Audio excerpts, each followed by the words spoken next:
저는 이 다니엘을 보면서요, 이 마귀가 가장 싫어하는, 세상이 가장 두려워하는 사람이 누굴까, 이런 좀 문득 생각이 들더라고요. 과연 재산이 많은 사람일까? 예쁜 사람일까? 지위가 높은 사람일까? 부러워는 하겠죠. 그러나 두려워하진 않습니다. 정말 세상이 두려워하고 마귀가 두려워하는 사람은 감사하는 사람이더라고요. 그의 삶에 감사가 있는 겁니다. 근데 사실 여러분이 감사라는 게 말은 쉽지만 생각보다 어렵습니다. 우리가 본능적으로는 감사가 안 되는데, 그래서 감사를 보통 하늘의 언어라고 합니다. Language of Heaven, 하늘의 언어. 그러니까 하늘의 마음을 가진 사람만이, 하나님의 마음을 가진 사람만이 감사를 할 수 있다는 거예요. 그걸 고백을 할 수 있다는 거죠. 다니엘의 인생을 가만 보면은 정말 이 사람은 감사할 게 없는 인생이에요. 여러분 다니엘에 대해서 아시죠? 다니엘은요 10대 중반 전후로 해서, 지금으로 말하면 우리 중학교 2학년 3학년 때 바벨론이라고 하는 큰 제국으로 포로로 잡혀갔습니다. 그러니까 엄마 아빠 다 조국에 두고 혼자 호렬단신으로 잡혀간 거예요. 거기서 다른 랭귀지, 다른 언어, 다른 문화, 다른 음식을 먹고 다른 민족 아이들 속에서 홀로 커갔던 거예요. 근데 참 하나님께서 그 아이가 어린 시절부터 뜻을 정하여, 그거는 혀를 깨물었단 말이 아니라 하나님의 기쁨이 되기를 원하는, 하나님의 뜻에다가 자기의 마음을 정하고 살았던 거예요. 그런 다니엘에게 하나님이 지혜를 주셨는데 성경은 10배나 주셨다 그러잖아요. 그래서 그 아이가 바벨론의 관원이 되기 시작합니다. 처음에는 아주 낮은 관원부터 시작했겠죠. 그래서 나중에는 총리까지 올라가는 과정이 이 계속적인 말씀 아닙니까? 그런데 또 다니엘에게 하나님은 홀로 지칠까 봐 믿음의 새 친구들을 허락하십니다. 이게 공동체의 축복이죠. 저희 교회 한 분이 그러더라고요. 목사님, 제가 큰 교회도 다녀봤는데 외롭기는 똑같더라고요. 큰 교회 가서 많이 있으니까 거길 갔는데 거기서 역시 외롭다는 거예요. 무슨 말이냐 하면, 믿음은 교회가 크냐 작으냐가 아니라 믿음의 새 친구가 있냐 없냐예요. 사실 이게 소중합니다. 나에게 믿음의 새 친구, 목회자인 저에게도 마찬가지입니다. 여러분, 이 공동체의 축복이 사실 우리 교회가 추구하는 것이고 계속적으로 여러분들이 구해야 할 목 아닙니까? 그러니까 이 다니엘은 이렇게 공동체의 축복을 받으면서 이후 느부갓네살 왕, 벨사살 왕, 그리고 오늘 등장하는 바로 이 메데라고 하는 다리오 왕, 그리고 다리오 왕이 그 이후에 오는 페르시아의 왕인 고레스 왕까지 네 왕의 새 제국을 거치는데 무려 몇 살까지 사셨냐면 90세까지 삽니다. 근데 그분이 88세의 마지막 다니엘의 10장, 11장 그 이후에 나오는 71회의 환상을 88세에 받아요. 그러니까 얼마나 은혜의 인생을 사는 거예요. 나이가 들었지만은 그 기력이 청청하고 영이 맑아서 하나님과 교제하는 인생을 살았어요. 그래서 그는 제국의 총리가 되었지만 오직 하나님의 주권과 구원을 드러내는 일에 쓰임 받았던 것입니다. 자, 저는요 먼저 이 말씀을 묵상하면서 오늘 온 세대이기 때문에 저는 먼저 우리 10대의 다니엘이 와서 이렇게 믿음을 지켰듯이 우리 학생부의 믿음이 80이 넘어서 오늘 본문에서 이제 사자굴에 들어가는 이때를 성사학자들은 다니엘의 나이가 80세 정도로 추정합니다. 이때까지도. 그리고 88살에 하나님의 계시를 명확히 들을 수 있는 영적인 탁월함이 있었듯이 우리 어르신들에게도 이 은혜가 있기를 축복합니다. 그래서 정말 이 은혜가 다니엘이라는 사람이 그냥 상상적인 사람이 아니고 이게 하나님의 사람이 분명하다는 것을 매 시간대를 통해서 우리에게 보여주는 거예요. 10대부터 20대, 30대, 40대, 50대, 60대, 70대, 80대, 90대까지의 인생을 우리에게 보여주지요. 그의 영적 상태가 나이가 들었는데도 그가 민감해요. 그러니까 다니엘에게 있었던 마음이 뭐냐? 거룩, 분별, 거룩, 구원의 소망, 이것이 계속 이어졌던 거예요. 그런데 이렇게 시간이 지나면서 하나님을 알지 못하는, 이 다니엘을 알지 못하는 사람들이 다니엘을 향해서 미워하기 시작합니다. 이 너무 똑똑하고 너무 지혜로우니까, 너무 옳은 일을 정하니까, 여러분 빛이 어둠에 있으니까 어둠이 빛을 핍박하는 거죠. 우리가 직장에서도 그렇잖아요. 바른 얘기하고 믿음으로 살려고 하고 성실하게 살면은 안 그런 사람들이 야, 너 꼭 그럴 필요가 있냐? 그 핍박하는 거하고 똑같은 일들이 지금 일어난 거예요. 그래서 오늘날로 말하면 갑자기 특례법 하나를 만든 겁니다. 특례법 하나를 만들어서 황제 외에는 절하는 것은, 절하거나 기도하면은 그 사람을 사자굴에 집어 던지는 법을 만듭니다. 자, 그런 가운데 다니엘이 오늘 취한 태도가 오늘 여러분 읽었던 10절 말씀인데요. 자, 그 마지막이 뭐냐? 그의 하나님께 감사하였더라. 자, 그래서 이 구절을 묵상하면서 어떻게 다니엘은 그의 하나님께 감사할 수 있었을까? 말씀드린 대로 감사는 자연스러운 게 아닙니다. 본능적인 게 아니에요. 절대 감사가 안 되는 일들이 많은 거예요. 그런데 오늘 말씀 보면은 이런 다니엘에게 감사할 수 있는 이유들이 나와요. 감사의 힘의 비밀이 뭐냐? 여러분이 어떤 사람을 보면은 어떻게 저 사람은 저렇게 감사할 수 있을까가 오늘 이 세 가지로 나눠져 있는 말씀인데요. 자, 첫 번째가 본문에 나오면 뭐냐? 다니엘이 이 조서에 왕의 도장이 찍힌 것을 알고도, 첫 번째 뭐냐? 다니엘이 이 조서에 왕의 도장이 찍힌 것을 알고도, 이런 무슨 말이죠? 다니엘은요, 이 기도하면은 죽는 줄을 알았던 거예요. 왕의 조서에 도장이 찍힌 것을 알고도, 죽는 것을 뻔히 알고도 이것을 선택했다는 거예요. 여러분, 이게 왜 쉽지 않냐? 여러분 말씀드린 대로 이때 다니엘의 나이가 80이에요. 나이가 들면 들어서 사람은 수구적이 돼요. 보수적이 돼요. 그냥 이만하면 됐지 뭐. 젊었을 때는 그렇게 도전적이고 창조적인 분이 자꾸 뒤로 들어가는 거예요. 근데 오늘 다니엘은 뭐라고 하죠? 평안히 쉴 수 있어요. 나이 80 정도에 교회 안 나와도 누가 뭐라 그러겠어요. 이런 믿음의 길을 안 지킨다고 해도. 그리고 이 특례법이 30일 동안 효력을 발휘하는 거니까 30일이 지난 다음에 나 예배 드려 라고 해도 되는 거예요. 그런데 지금 어떻죠? 이 법을 피해가도 누가 뭐라고 할 사람이 없는데 손해를 자청, 이 길을 걷는 거예요. 저는 이 말씀이요, 이 세상에서 그리스도인으로 살아간다는 것이 무엇인지를 보여주는 말씀인 것 같아요. 직장에 있는 사람은 직장에서 그리스도인으로 살아간다는 게 뭘까? 안 믿는 집에서 예수를 혼자 믿는 사람은 그리스도인으로 살아간다는 게 뭘까? 우리 여기 중고등부 학생들, 아동부 학생들도 학교에서 그리스도인으로 내가 예수 믿는 사람으로 살아가는 게 뭘까를 보여주는 거예요. 믿음이 뭐라고요? 도장이 찍힌 것을 알고도, 손에 보이는 게 눈에 보이는 것을 알고도, 왕따 당하는 것을 보이는 것을 알고도, 진급에 문제가 있는 것을 알고도. 여러분 직장 생활하는 우리 아빠들, 엄마들 보세요. 내가 직장에서 나는 술 안 마십니다. 나는 요정 같은 데 안 갑니다. 나에게 자꾸 이거 해결해 달라고 뒷돈 주지 마세요. 이거 얘기하면 뭐죠? 아예 그 사람은 직장 생활 안 하는 거구나. 눈 감아줘. 바보같이 그러지 말고 그냥 적당하게 맞춰주면 돼. 우리가 오늘날 이런 일들이 얼마나 많이 있습니까? 그래서 어떤 분은 심지어 이렇게 얘기해요. 목사님, 제가 직장 다니는 동안은 저에게 뭐라고 하지 말아주세요. 근데 70까지 그렇게 산 다음에 70부터 눈을 뜨려고 하니까 안 떠지는 거예요. 믿음이란 것은 이 다음에 하는 것이 아니라 right now, 지금의 믿음이 사실 나를 끌고 가는 거거든요. 다니엘이 15살에 믿음을 뜻을 정했기 때문에 80이 돼서도 그 믿음이 변질이 되지 않는 것과 같은 원리라면은, 믿음은 왕의 조서에 도장이 찍힌 것을 알고도, 이것이 사실 믿음인 것입니다. 제가 이 말씀을 묵상하다가 여러분도 경험들이 이런 경험이 있을 거예요. 저 군대 생활이 기억나더라고요. 80년대 초기 때문에 그때만 해도 아주 구타가 많았습니다. 여전히 많고 너무 힘들었고 그냥 뭐든지 때리는 게 다 군대의 능사였는데, 처음 자대에 배치되니까 2등병들을 다 모으더라고요. 근데 고참 하나가 나왔는데 정말 아주 산적같이 생긴 험악한 고참이 나오더니만 여기 교회 다니는 환자들 손들어 보라 그러더라고요. 신자가 아니라 환자들. 그 이제 이렇게 손을 들라고 했더니 하는 말이, 앞으로 니들이 교회 나가면은 군대 생활 포기해라. 고로울 줄 알라고. 그런데 그래도 나가는 놈이 있으면 손 들어라. 그 대신 빠따 10대 맞고 가라는 거예요. 근데 저는 이미 그때 군종병이었고 이미 예수님을 믿고 있었고, 그때 목사님이 저를 군대 선교사로 파송을 했거든요. 그때 그런 기도만 안 하셨으면은, 군대 나간다고 하니까 그때는 목사님이 앞에 강단에 불러다가 군대 선교사로 파송합니다. 무슨 말인지도 몰랐어요, 그게.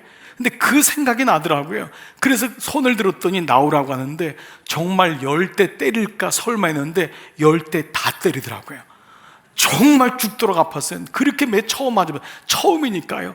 얼마나 아픈지. 그런데요, 그때 저하고 맞았던 친구들은요, 제대할 때까지 교회 다녔어요. 그게 되더라고요. 그 다음에 그 아이들은요, 여러분 이미 경험하시잖아요. 아침만 저녁 예배도 가게 하고요, 수요 예배도 가게 하고, 금요일도 가게 하고요, 그 다음에는 신우회도 참석하게 하더라고요. 근데 그때 한번 그냥 꼭 매 맞는 게 힘들어가지고 포기한 사람들은 제대할 때까지도 가면은 너 그때 안 가기로 했잖아, 너 새삼스럽게 왜 가려고 하냐고. 어려운 거예요. 그때 하나를 깨달았어요. 아, 믿음이란 것은 왕의 조소의 도장이 찍힌 것을 알고 도가 쌓이면은, 그 하나님의 인도하심이 쌓이면은 이보다 더 큰 어려운 일도 가능할 수 있겠구나 라고 하는 것입니다.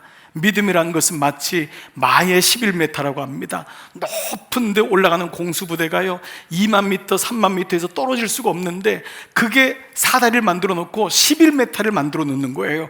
거기서 떨어지기를 반복하면은 5,000m, 10,000m에서도 낙하산을 떨어진다는 거예요. 믿음이란 그렇습니다. 처음에는 어려운 것 같지만 그 마의 11m를 하나씩 하나씩 경험되어지고, 왕의 조소의 도장에 찍힌 것을 알고도 믿음으로 한 걸음 나가면은 그때 믿음이 쌓여지는구나, 그때 믿음이 계속적으로 나를 만들어 가는구나. 그래서 오늘 이 마음이 왕의 조소의 도장이 찍힌 것을 알고도, 이것이 결국은 다니엘을 살리고, 이것이 어른들에게는 이렇게 나이가 80이 됐는데도 묵묵히 믿음의 본을 보이고 가니까 그 민족의 유대인들이 다니엘 하나를 보면서 믿음을 지키는 거예요. 이게 영적 아비의 모습인 거예요. 여러분이 나는 나이가 들었으니까, 여러분들 여기 어르신들이 스스로 믿음에서 손을 놓는 순간 여러분의 집도 믿음의 손을 놓는다는 걸 알아야 돼요. 다니엘은 이것을 깨달았던 거예요. 나이 80에 포기해도 되잖아요. 그런데 친히 손해를 보는 거예요. 그 길을 걸어가는 거예요. 왕의 조소의 도장이 찍힌 것을 알고도 갈 때 그 뒤에 있는 믿음의 자녀들이 따라가는 거예요. 이 은혜가 있기를 축복합니다. 두 번째는요, 그 말씀 보니까 자기 집에 돌아가서는 윗방에 올라가 예루살렘으로 향한 창문을 열고, 여러분 이 표정들, 이것 광경들 영화로나 여러분이 많이 애니메이션으로 봤을 거예요. 그러면 여러분에게 물을게요.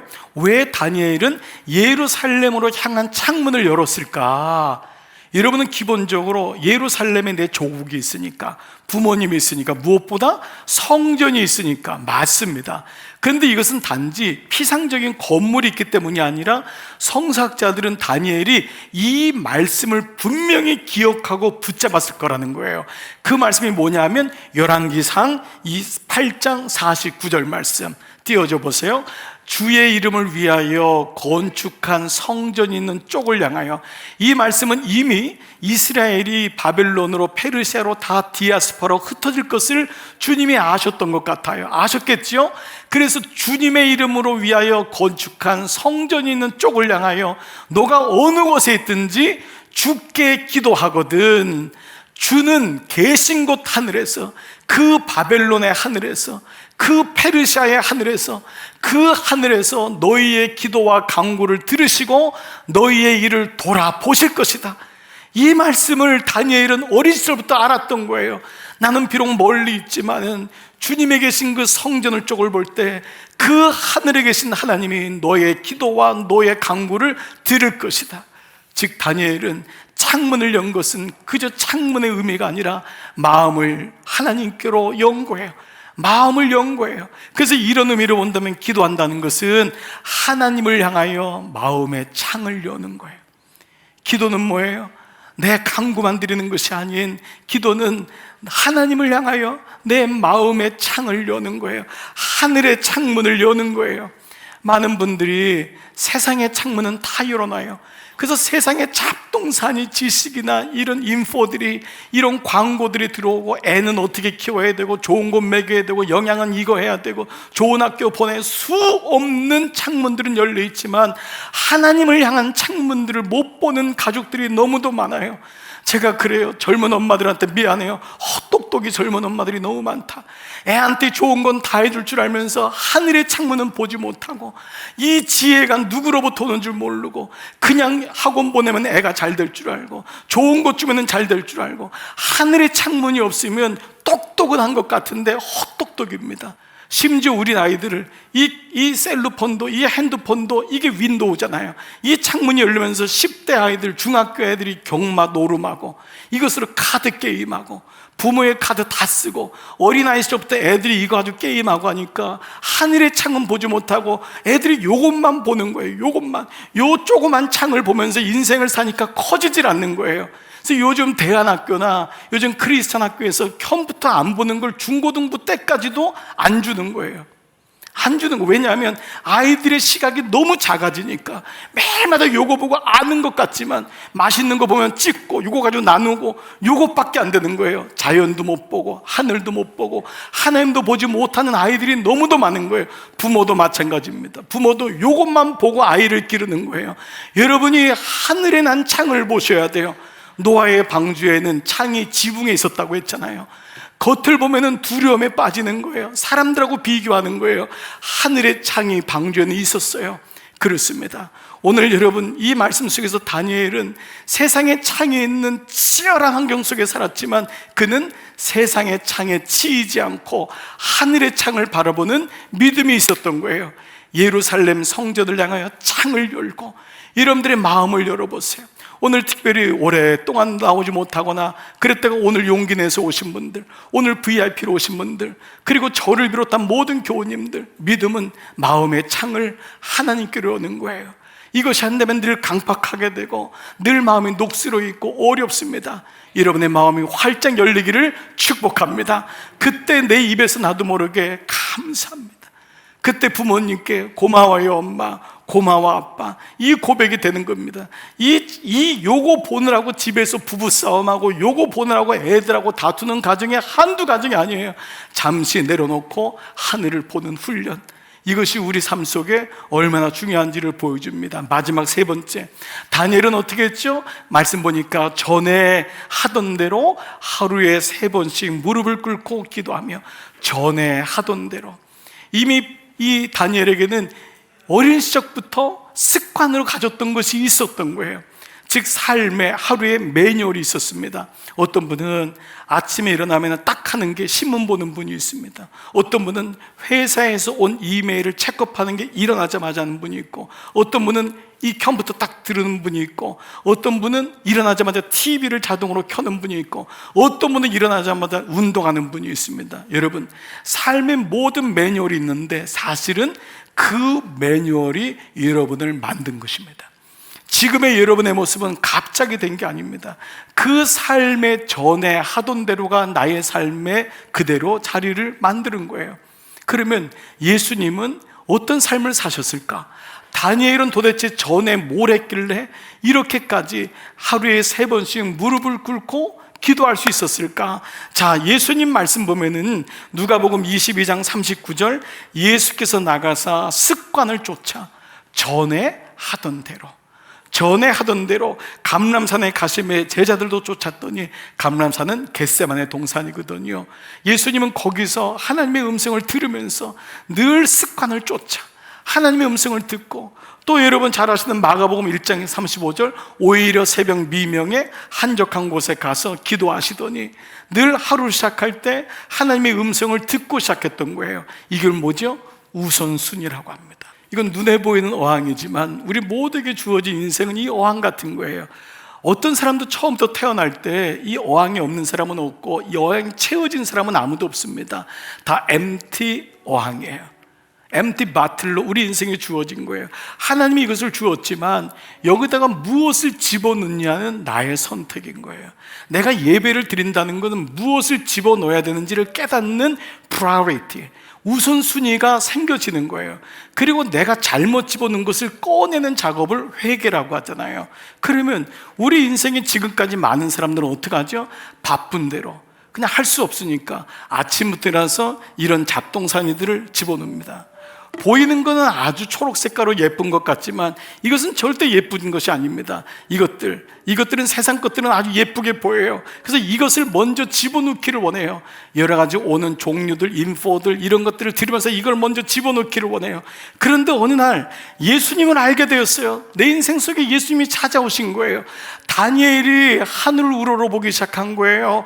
창문을 열고 주님을 바라보기 시작한 거예요. 그때 뜬돌이신 예수 그리스도, 반석이신 예수 그리스도, 아무도 손대지 않은 모퉁이 돌, 산돌 리빙스톤이신 그 예수 그리스도가 내 삶에 찾아오는 거예요. 나는 하루의 첫 시간을 반석 되신 예수 그리스도를 집어넣습니다. 이것이 첫 번째 시작되는 거예요. 이 인생과 쓰레기 잡동사니 그냥 유튜브에 뜨는 광고들을 계속해서 듣는 인생과 하루의 첫 시간에 내가 반석 대신 예수 그리스도를 집어넣는 인생은 완전히 달라요. 그때 비로소 나는 깨닫게 된 거예요. 여기다 나는 집어넣는 거예요. 하나님, 나는 어떻게 살면 좋습니까? 여기다가 하나님, 제 인생을 주님께 올려드립니다. 하나님, 제 남편 배우자를 주님께 올려드립니다.